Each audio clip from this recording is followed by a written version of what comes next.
You're listening to the Loyalty Minute, the show that helps you build better customer loyalty and more valuable user engagement. With your host, Rob Gallo. Welcome, loyal listeners, to another episode of the Loyalty Minute. I'm your host, Rob Gallo, and today I'm super eager and excited to chat with Ian Bauer.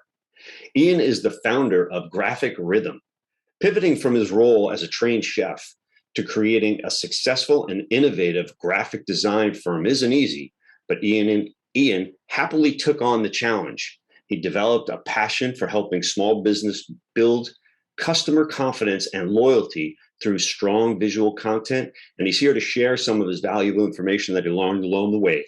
Welcome to the show, Ian. Thanks for joining me. Thank you for having me. So for those who don't know who you are or Graphic Rhythm, maybe you could expand and give us some background. Yeah, sure. So I own Graphic Rhythm, but it's actually not my first business. My first business was actually like selling on Amazon, like a Amazon FBA kind of thing. So buying products wholesale from brand owners and then selling them on Amazon. And that I actually started in my like spare time, nights and weekends, while I was the executive chef of a university. So I actually started out my whole career as a trained chef. I rose all the way up to certified executive chef and ran a university kitchens for a few years. Then, started to build what I called my parachute, my exit plan. And that's how I got started. So, and then Graphic Rhythm kind of came along because of the Amazon FBA sellers are like a really tight knit community. There's very strong networks of people chatting about stuff, and so basically, my peers who were also doing this were seeing the type of design work that my company was doing, and they were like, "Hey, what do I have to pay you to do that for me?" And for me, that was kind of like, okay, light bulb moment. And so I started Graphic Rhythm to serve that need from that community. And now we've grown into a full service design agency capable of everything from logos to videos to, websites, anything you really need, actually. So and is it's kind of the brief one. Is it specific to Amazon or would it? No, not at all. Our primary clients tend to fall into three buckets: Amazon sellers, marketing agencies or digital agencies that need us to. A lot of our clients have clients. That's the best way to put it. Right. And so we're helping them achieve outcomes for their clients. And then the third one is small business owners that need help with their visual identity, with their daily design needs, whatever it happens to be. Great stuff. Wow. So it's crazy how it comes from, it was a side hustle, I'm guessing, originally. Right? Yeah, pretty much. Yep. The FBA side, when you're doing the Amazon, what were you selling? Anything in particular? So I still own that business. And so we sell in the grocery category and also in like men's health and beauty. So like hair care products, beard products, shaving, stuff like that. Cool. All right. Well, so then you'll be able to definitely speak to loyalty, customer loyalty, brand loyalty. So the first question that I ask most guests is, what does loyalty mean to you, Ian, as a consumer? And if you can answer in the form of a story, so something that may have happened to you that kept you loyal to a brand, that would resonate with our listeners that they can kind of identify with. Yeah. So to me, loyalty is if somebody feels bad going with somebody else for the thing that they typically do with you. That's loyalty. So if a good example would be like, one of our clients who typically works with us for all of their design needs, if they go off in the world and find, to find another graphic design company and they feel like they're betraying us, then they had loyalty to us. And now we need to figure out why we lost, like what we did to betray them, And I actually see this a lot in our work on Amazon and with Amazon sellers and with brands on Amazon. Amazon has this function called an Amazon storefront. So if you own a brand on Amazon, let's say like a aftershave brand, you can create a storefront where customers can go and see your products and what else you have for sale. And it's typically like a top of the funnel kind of thing. If you imagine like somebody searching for an aftershave, right? So they search aftershave, they click on a listing, they see the aftershave they like, they maybe they buy it, but then they say, okay, I want to look at what else is there. So they click through the storefront, and now they see there's also shaving cream and brushes and razors and stuff like that. And so that storefront, to me, and this is what we talk to our clients all the time, that storefront is a vehicle for brand loyalty, because it's there, you're continuing to meet the needs of the customers that you're serving in that particular way, by being there for them with other products and services. I get you. So it's kind of like a brand extension beyond the first product that someone's looking for, to be, obviously, if they liked your product in the first place, to be able to have them see other products and services that you have to offer, and they already are engaged with your brand, it makes it that much more likely that they'll continue to work with your brand. Yeah. To me, I always say to our clients that customers want, and I'm going to use air quotes here, a guy, right? So think about it like, your sink breaks or your plumbing breaks. You're like, I've got a guy for that, or Barney Stinson from How I Met Your Mother. I've got a suit guy. I've got a guy for everything, And so, but it's the same way in both the service world and also the product world, right? Like, this happens to me all the time. It really happens to me all the time, where I go in search for a product in a particular product category, right?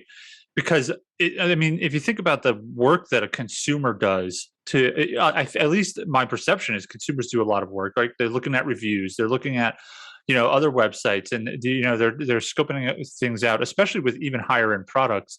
And it's a lot of work. It's a lot of front end work to find a bike brand that you like, right? I'm very loyal to Giant bikes, okay? Because they always have a bike that my children need right now in whatever stage of life they're in. Mm-hmm. I don't want to go through searching other bike brands, and so, if you're able to serve your customers with the thing that they need, then to me, that increases their loyalty to you by just being there. Now you are their guy, you're their bike guy. Or as one of our clients said to me on a call that made me feel really good, which is, Ian, you're our design guy. You're the guy we go to for all of our design needs. We're really counting on you. So right. That's how that goes for me. And I'm assuming that your client that calls you his design guy wants to be a guy himself for whatever business he is that you're helping him build. Exactly. Yeah, I get it. It's an interesting story too. I was looking up, I needed a plumber, and I looked up plumber near me, just like everybody does. And there's a guy that's got plumber near me as his URL. And I'm like, that's gold, right? That's awesome. So I called the guy and I said, listen, I got a problem. I got some low flow coming out of the shower head, but it's coming in good from the tub, and I don't know why. And he explained it to me over the phone. The guy took 10, 15 minutes, didn't charge me anything. He was gold. The guy really knew his stuff. And now I got a plumber guy. It's Jim. There you go. If you're in West Palm Beach, look this guy up. So he's definitely double sharp when it comes to that. So let me ask you this then, Ian, as a marketing professional, so you have clients that you're looking to attract and retain, but what are some of the pain points that you have as a graphic designer of attracting and maintaining loyalty to your clients? Well, so the number one thing that's always really, really challenging with our work in particular is that it is subjective, right? And so what we think is a great design, we may not see eye to eye with a client on that. Yeah. And so the things that impact our loyalty and our clients' loyalty to us, both good and bad, is how well we get them. That's a big, big thing. In fact, we spend most of our time optimizing that specific dimension of a relationship with a client, is how well we can first make sure we get them, 2, communicate to them that we get them, and then 3, make sure that, and this is a cooking term, I'll use cooking terms all the time, but that it shows up on the plate is what I like to say. That like the finished result shows the work that we've done on that getting you thing. So our clients that feel like we get them are extremely loyal. Our clients that don't feel like we get them typically get refunded and don't come back. So Obviously that's why we work so hard on making sure we get our clients as quickly as possible. And how long after the getting process do you continue to work with a client? Obviously in perpetuity, but what do you think? Is it a short term, long term? What's your? It's long term for sure. The payoff of building that relationship the right way from the beginning is enormous. Graphic design, especially in business, there's a perpetual need for it. And if you are consistently able to demonstrate that, hey, we're your team, we're your designer, we get you, we're going to do the thing that you need, not only does it help you continue to secure repeat business, but you also, it's like putting credit in the bank. So if this happened to us recently, we had a client who we have done an enormous amount of work for, right? But then we dropped the ball on one of the projects from that get you perspective, right? We delivered something and they were like, this is a complete mismatch. They are still loyal, and even more, they're loyal to the extent where like they want to help us improve our process, where it's not just like, hey, fix my project. Let me talk to you about why I think this project went wrong and how you could fix your processes so that this doesn't happen to somebody else.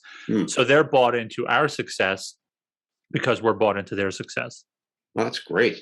That's really good. That becomes symbiotic, where they're helping you grow and saying, here's how you can service not only us better, but future customers, which is better for the whole. Yeah, right. That's excellent. So could you think of a specific success story that you did some work for a client that really increased their loyalty, their customers' loyalty, their end users' loyalty? Yeah, so we don't have anything that we track as far as data regarding that.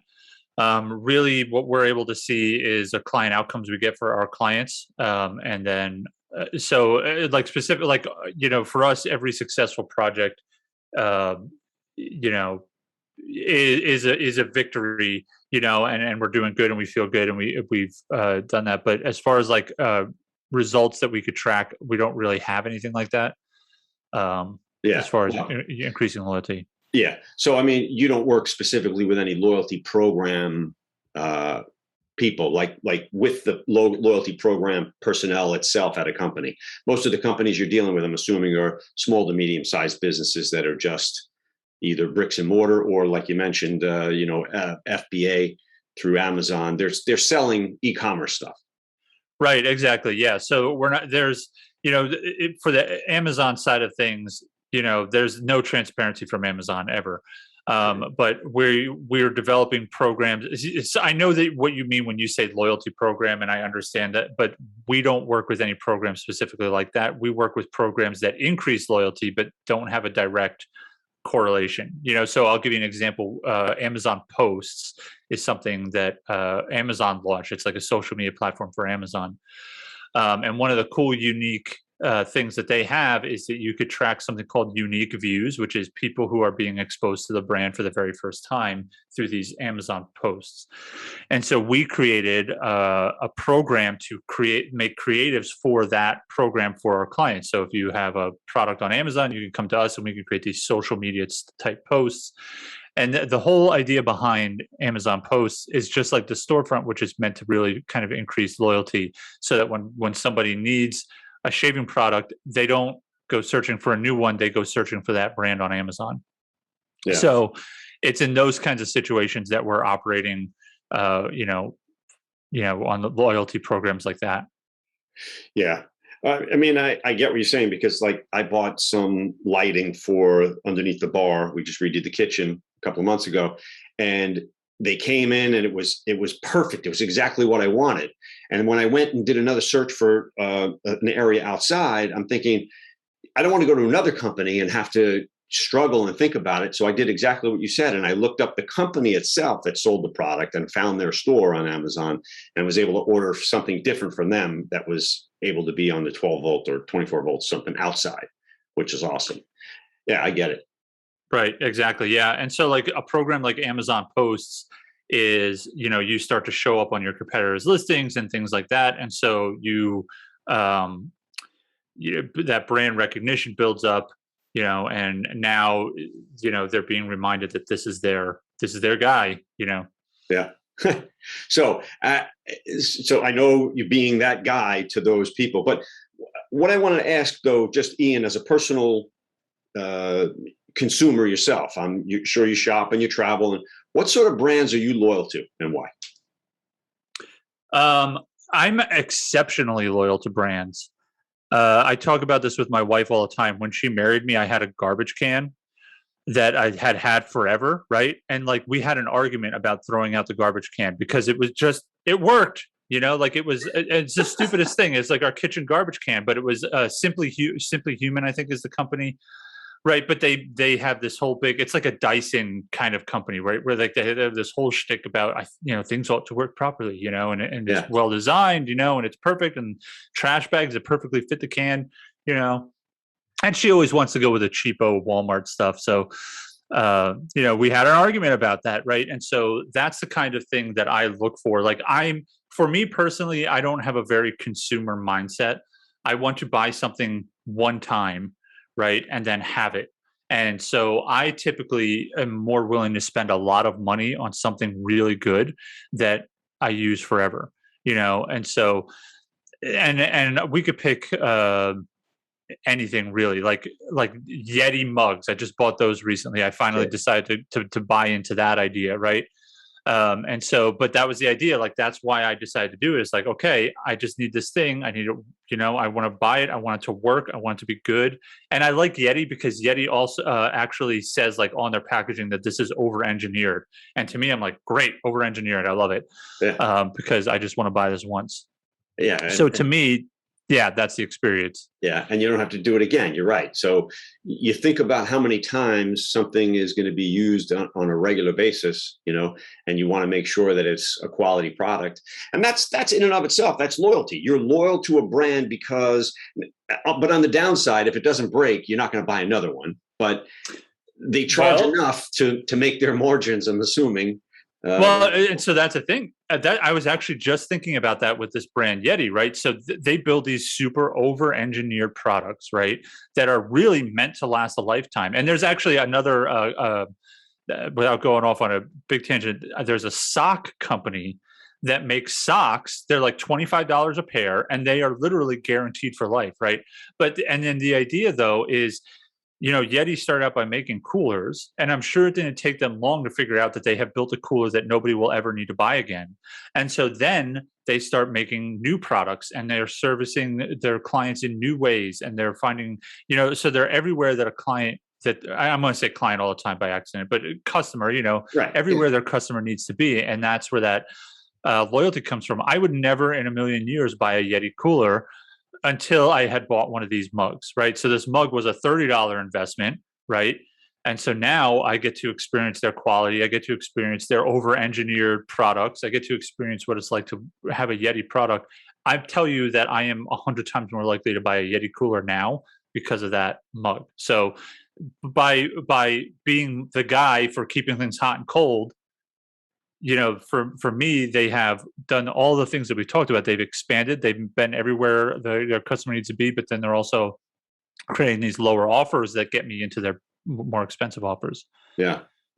It's interesting too, because I think they've built a culture, and that happens a lot. I think people have a deep emotional connection to brands like Starbucks and Apple and things like that, where it's like a sense of belonging. When you have a Yeti, people see that you have a Yeti, and that must have some psychological reasoning behind it that people will continue. So as great as the product is with Apple and Starbucks, I don't drink coffee, but I was in Las Vegas last week, and every time you go by a Starbucks, there's a line out the door. And I'm thinking, people are paying $7 for a cup of coffee when coffee is coffee, but apparently it's not, right? But I think it's that sort of brand fit that I am a Starbucks drinker or I am a Yeti user, that people belong to those camps, and it's hard to undo that.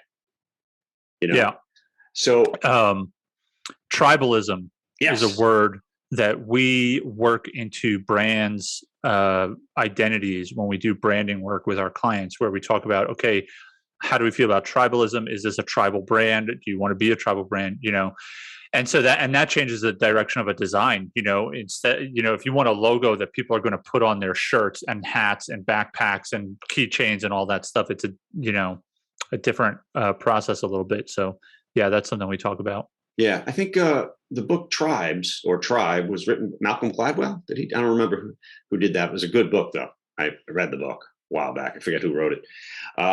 Another great book, and I've mentioned this a million times, Made to Stick. It's on a slight tangent, but it creates a connection with a story that people resonate with. People don't remember numbers, but they'll remember stories. And at the beginning of the book, he starts off by telling an old wives' tale about the guy wakes up in a bathtub and he's got a note next to him, and he's saying, he's got a tube protruding from his back. Someone harvested his kidney. He was on vacation in a hotel, but it was all false. But people have been telling that story for 100 years, seemingly, and it just keeps going on and on and on because people remember stories. So, when you're creating a brand and you have a story behind the brand, like a Starbucks or like an Apple or like now Yeti, I think people, identify with it and, like you said, become tribal with it. It's interesting. So, what sort of actionable advice, Ian, could you give our listeners today that would help them attract and retain more customers? Well, so when it comes to, first of all, confidence to me is a key indicator of how successful you're going to be attracting customers. If we go back to your plumber story, I bet one of the things that you came away with was confidence, right? You said this guy spent a few minutes on the phone basically building authority, right? That's what he was doing. He was convincing you that he was the guy that knew how to do the thing, that you needed. Mm-hmm. And so if you can create that sense of authority and that feeling of confidence in your customers, they're way more likely to buy. In fact, lack of confidence is a serious conversion inhibitor, no matter what you're selling. And so, from our perspective, the way that we help our clients improve that is by improving the way that they look. Attractiveness bias is a thing that's been studied pretty extensively in business, in all parts of life, right? But in business in particular, which is to say that things that are perceived as more beautiful are more successful, right? And so, it's been studied in like people who are more attractive that go to job interviews tend to get the job more often, but businesses that look more attractive tend to win customers and clients more often as well. That's good. And so, yeah. So to me, if you can, whatever you can do to improve customer confidence and improve your authority is going to ultimately improve your ability to attract new customers and clients. You guys do video as well with Graphic Rhythm? Yeah, it's a new category for us because video is the wave of the future here. Mm-hmm. And so we have some beta video programs coming out that are things that are in beta, and then we're getting ready to release some services to the general public.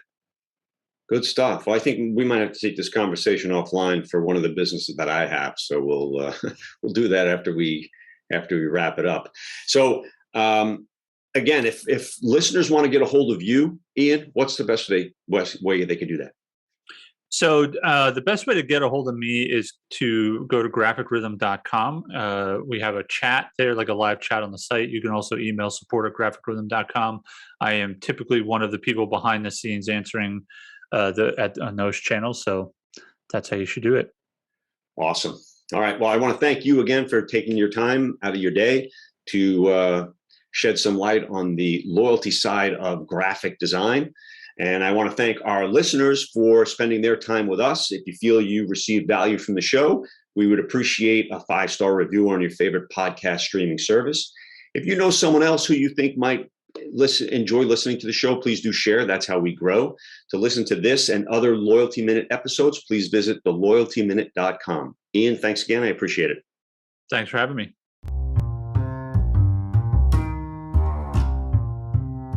Thanks for listening. Be sure to tune in tomorrow for your next edition of the Loyalty Minute.